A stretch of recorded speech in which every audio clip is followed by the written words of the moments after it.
Hello and welcome back to another Parry This History video. Today we are continuing our exploration of the history behind Kingdom Come Deliverance II with a historical biography of Henry III of Hradec. Now, this one was a bit confusing to research as most of the sources that I ended up using were in Czech, and he came from a large and long-lived family that really liked using similar names, but I think I got it all correct. And keep in mind, we are discussing a real historical figure, and KCD2 is based on a real-life historical events. So anything I say in here may end up being a story spoiler for the game, so watch with care. But now that we've covered all of that, let's dive on in and learn about Henry III of Hradec. Henry III of Hradec, also known as Jindřich III of Hradec, often referred to as Jindřich the Elder, was born into the influential South Bohemian noble family of the Lords of Hradec, or the Parry Hradec, a leading branch of the Vitkovi clan. He was the eldest son of Henry II of Hradec and Margaret von Hardegg. The exact date of his birth in the 14th century is not precisely recorded, but he emerged into adulthood during the reign of Emperor Charles IV, who, as we all know, had a long and successful reign. And he established himself as a prominent figure in the final decades of the 14th century. The Lords of Hradec had deep roots in the Kingdom of Bohemia. They were historically centered at Jindřich or Hradec Castle in southern Bohemia, and held numerous estates, including the important market towns and lands around Jindřich Hradec and Telk. The family's wealth and strategic position along the Bohemian-Moravian border allowed them to exert significant regional influence. Henry III's immediate relatives included his father, Henry II of Hradec, a close associate of Emperor Charles IV, known for his military prowess and rumored to have saved Charles's life in Pisa. He had some uncles and cousins. The family had numerous branches holding estates in areas like Telk, Slavonis, and Bilkov. Notably, Henry's uncle, Menhard of Hradec, had also been a significant figure, ensuring that family lands were carefully preserved and expanded. His wife, Alzbeta, or Elizabeth of Hardegg, who brought additional prestige and possibly minor holdings into the marriage, and his children. Henry III had at least two sons,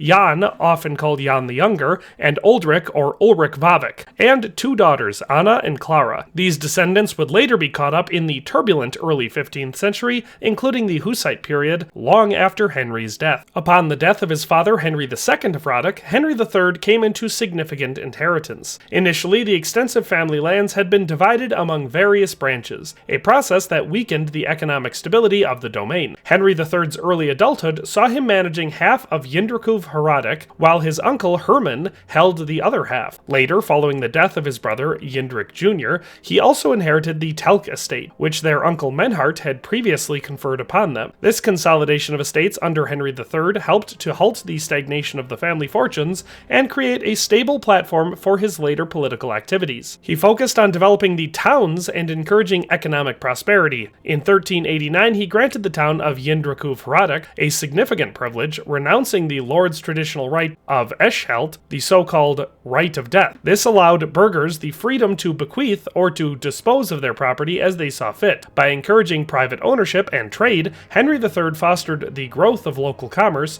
strengthening the economic foundations of his holding. For much of his early adult life, Henry III's involvement in high-level Bohemian politics remained minimal. However, the volatile political climate during the latter part of Wenceslaus IV's reign drew many noblemen, especially those dissatisfied with the king's governance, into the political arena. By 1394, a coalition of high-ranking Bohemian nobles, often referred to as an aristocratic union or the League of Lords, or Panska Jednota, was formed to curb the authority of King Wenceslaus IV, Václav IV. Henry III of Hradec became an active and notable member of this opposition group. These powerful nobles, among them Henry III of Rosenborg and other magnates, believed Wenceslaus's mismanagement, favoritism, and absence from court affairs were undermining the stability of the realm. In May of 1394, the aristocratic coalition took bold action. They captured King Wenceslaus IV at Kralův Dvůr. This dramatic event represented a peak moment of noble defiance. Among those involved were not only Henry III of Hradec and Henry III of Rosenborg, but also Margaret of Moravia, who served as a temporary regent during the king's captivity. The capture of the king signaled the nobility's willingness to challenge royal authority directly. However, the king's half-brother, John of Gorlitz, intervened. After negotiations that lasted through the summer, Wenceslaus IV was released in August of 1394. In retaliation for his role in the rebellion, Henry III of Hradec's lands suffered. John of Gorlitz's forces plundered Henry's estates, inflicting tangible economic and political damage on the House of Hradec. This tumultuous episode highlighted Henry's prominence among the king's adversaries and linked him closely with another influential figure who challenged the Luxembourg ruler. Despite these setbacks, Henry III's influence continued to grow in the complicated political environment of late 14th century Bohemia. He soon regained royal favor, or at least re-entered the corridors of power. By the mid to late 1390s, he ascended to one of the most prestigious offices in the kingdom, the position of the High Burgrave of Prague. This office was second only to the king in terms of secular authority within the Bohemian kingdom, overseeing royal castles, courts, and key matters of state. Being appointed High Burgrave was a testament to Henry III's political skill and the respect, or at least acknowledgement, he commanded. Although his tenure in the office was short-lived, it placed him at the center of Bohemian governance, giving him